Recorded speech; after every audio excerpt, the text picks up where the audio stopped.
Hola, ¿qué tal? El próximo sábado, 18 de mayo, se celebrarán las pruebas presenciales finales para segundo de bachillerato. En este vídeo voy a tratar de dar algunas pistas y ofrecer alguna orientación sobre cómo será esta prueba en Historia de la Filosofía.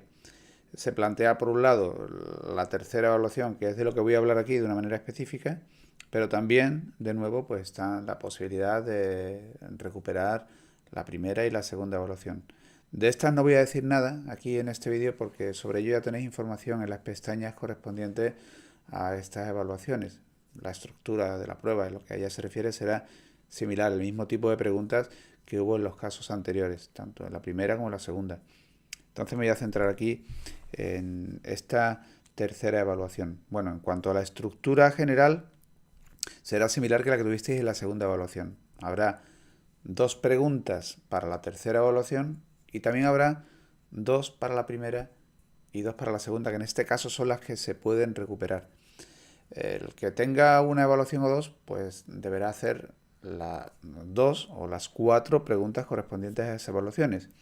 El que lo tenga todo, pues tendrá también una selección de preguntas, que en total serán cuatro, y que podrá afrontar con tranquilidad en los 45 minutos de los que dispone dentro del conjunto de la prueba para la historia de la filosofía. Entonces, en ese sentido, no tenéis por qué ir con preocupación. Vais a tener un formato que podéis desarrollar con tranquilidad en ese pequeño tiempo del que se dispone. Bueno, de una manera general, quisiera decir que lo que habéis hecho en las tareas será de nuevo el contenido fundamental para el desarrollo de esta prueba y que por lo tanto no va a haber sorpresas. Lo que trabajasteis será sobre aquello que se pregunte. Y no van a ser tampoco preguntas destinadas a largos desarrollos de contenidos. Con el estudio de la historia de la filosofía, lo que se pretende no es que cuando salgáis de aquí, pues sepáis desarrollar de una manera memorística todo lo que decía cada uno de los autores en todo su detalle. Fundamentalmente, lo que se busca es que cuando leáis un texto que tenga que ver con cuestiones filosóficas, escuchéis a alguien en una conferencia o estéis tratando de un tema, pues sepáis contextualizar estos aspectos que tienen que ver con el desarrollo histórico de la filosofía. O sea, sabéis interpretar, por ejemplo, lo que es una línea de filosofía nietzscheana y que tengáis las claves para que sea posible luego la comprensión del conjunto. O sea, lo que vamos a buscar es sobre todo que los aspectos esenciales, claves de cada una de las distintas corrientes de filosofía se hayan entendido. Su asimilación es lo importante, lo que aquí se mide. Entonces, como digo, no van a ser largos desarrollos, pero sí que de una manera sencilla se sepa exponer o argumentar las cuestiones que son claves en este caso, pues en lo que se ha estudiado dentro de la filosofía contemporánea, fundamentalmente en cuanto a los planteamientos de Nietzsche, los planteamientos de Marx y también el panorama de la filosofía actual, que hemos visto fundamentalmente a través de corrientes como son la filosofía analítica, la escuela de Frankfurt, pensadores españoles del siglo XX como José Ortega y Gasset o la filosofía en el contexto de la posmodernidad. Bien, bueno, pues vamos a ir a las tareas, ver qué es lo que se pedía en ella y una reflexión sobre lo que ahora se puede pedir en relación con lo trabajado en la prueba presencial. Entonces, vamos a lo que estuvimos trabajando. En la tarea de Marx y de Nietzsche era una tarea con un planteamiento en principio creativo, aunque se podía hacer de una manera más sencilla. Consistía en ponerse en la piel de estos autores y llevar a cabo una reflexión crítica de cualquier producto en la red, teniendo en cuenta sus distintos planteamientos. ¿Mm? Ahora pues será algo más sencillo y un pequeño desarrollo que permita hacer ver que las ideas clave de estos autores se tienen en la cabeza que se han entendido. Aquí podemos ver los aspectos fundamentales que tenían que verse en uno y en otro autor. La crítica a la tradición. Aquí en general podemos pensar cómo Marx lleva a cabo una crítica del planteamiento filosófico idealista, y también en la praxis, pues un sistema, la crítica al modelo económico capitalista, el concepto de plusvalía, etcétera. La interpretación de Nietzsche, en este caso crítica con la historia de la filosofía en su conjunto, con una tradición metafísica en la que engloba platonismo, cristianismo, etcétera. Entonces también habla aquí de la condición humana y su negación. En este sentido, por ejemplo, Marx, tendríamos que hablar de su crítica a la alienación que se plantea en un plano económico inicialmente, pero que, como sabéis, pues luego se extiende a todos los otros planos de la conciencia, ¿no? La religión, la filosofía, el arte, etcétera.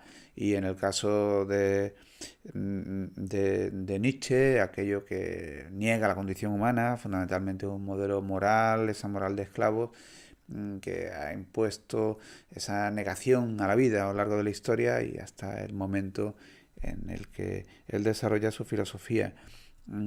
También sus propuestas de liberación y futuro deseable. Bueno, pues aquí en el caso de Nietzsche habría que hablar de la transvaloración de los valores, que recupera el significado inicial de lo que eran conceptos bueno y malo, la superación del nihilismo a través del superhombre, etcétera. Pues en el caso de Marx, el modelo de revolución socialista en el marco del materialismo histórico, etcétera.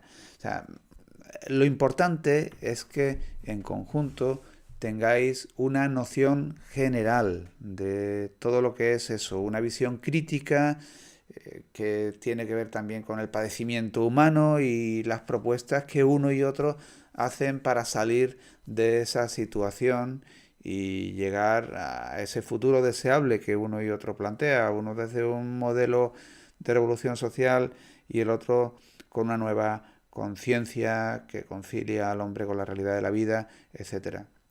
No vamos a mirar con lupa el desarrollo de estas cuestiones, sino la visión general en conjunto que tenéis de uno y otro planteamiento, y que esa interpretación, ya digo, general, queda más o menos definida. Vamos a ver la otra tarea. La otra tarea era una tarea de síntesis del conjunto de los modelos filosóficos que se dan en el siglo XX y XXI, pues llegar a una interpretación general sobre la importancia de estos planteamientos y su futuro. Bueno, aquí hemos visto distintas corrientes de filosofía, ¿no? Hemos visto, por ejemplo, cuestiones que se planteaban unas y otras. Bueno, la verdad es que con vocabularios bastante distintos, pero había cuestiones de fondo aquí, ¿no? Entonces, en relación con el conocimiento humano, por ejemplo, en la ciencia el modelo de conocimiento ideal y todo lo que se salga de la ciencia carecería de sentido, como se plantea de una manera muy general dentro de la filosofía analítica, o no, habría que ampliar el ámbito del conocimiento a otros aspectos en los que lo humano no encaja dentro de ese modelo científico, tal como se plantea a lo mejor dentro de corrientes que aquí no se nombran, pero la fenomenología, la hermenéutica que recogen autores como Ortega y Gasset, los existencialistas que tampoco están aquí, pero bueno, este tipo de cuestión, el valor de la razón humana, el valor teórico sobre el conocimiento posible, el valor práctico como el valor orientativo, la marcha de la historia, es válida todavía la noción de progreso que se mantenía dentro de la Ilustración o no, y en este sentido, por ejemplo, planteamientos críticos como lo de la Escuela de Frankfurt, etcétera.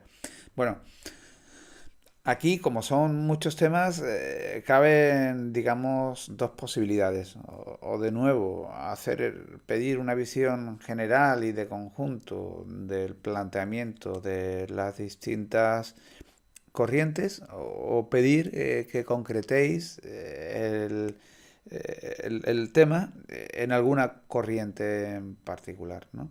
Entonces, bueno, mi idea es que como habéis estado trabajando en la tarea de una manera general, esta noción general la mantengáis, pero también que tengáis en cuenta que se os puede pedir que de una manera sencilla desarrolléis lo que es algún planteamiento específico, como en la tarea se señala la filosofía analítica, Ortega y Gasset, Escuela de Frankfurt y la posmodernidad, pues sería cuestión de tener un esquema también de lo que son las principales ideas, ya digo, de una manera esquemática y sencilla, de algunas de estas corrientes.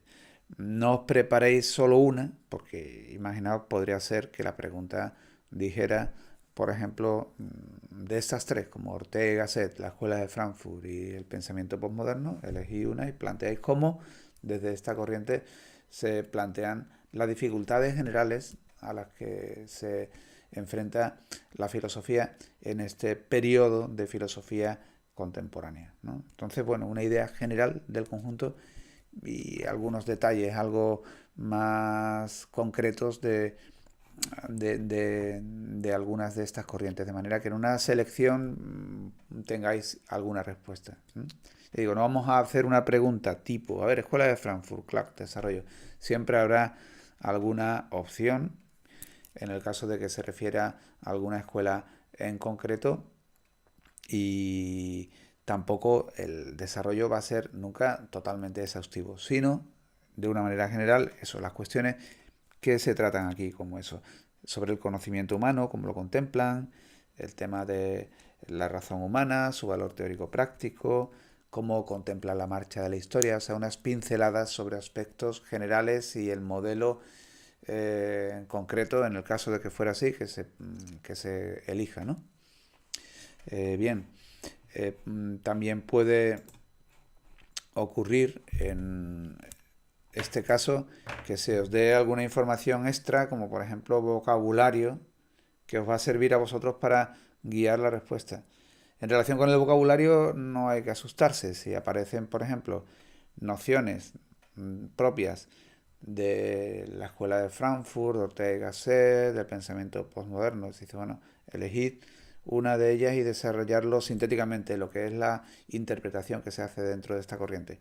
Bueno, será un vocabulario que os ayude para no tengáis memorizar exactamente cuál es la palabra o por olvidar conceptos así claves cueste trabajo luego de desarrollar, pero os valéis de ello, no os valéis de los conceptos que se os den, no lo utilicéis nunca como un inconveniente, sino como una ventaja. Si, por ejemplo, en el caso de Marx y Nietzsche se ofrecen nociones como plusvalía, alienación, transvaloración, materialismo histórico, etcétera, igual, es siempre un recurso que vosotros podéis aprovechar y utilizarlo, y que os va a venir bien. Nunca como algo que condicione, que limite vuestra respuesta y que os ponga nerviosos.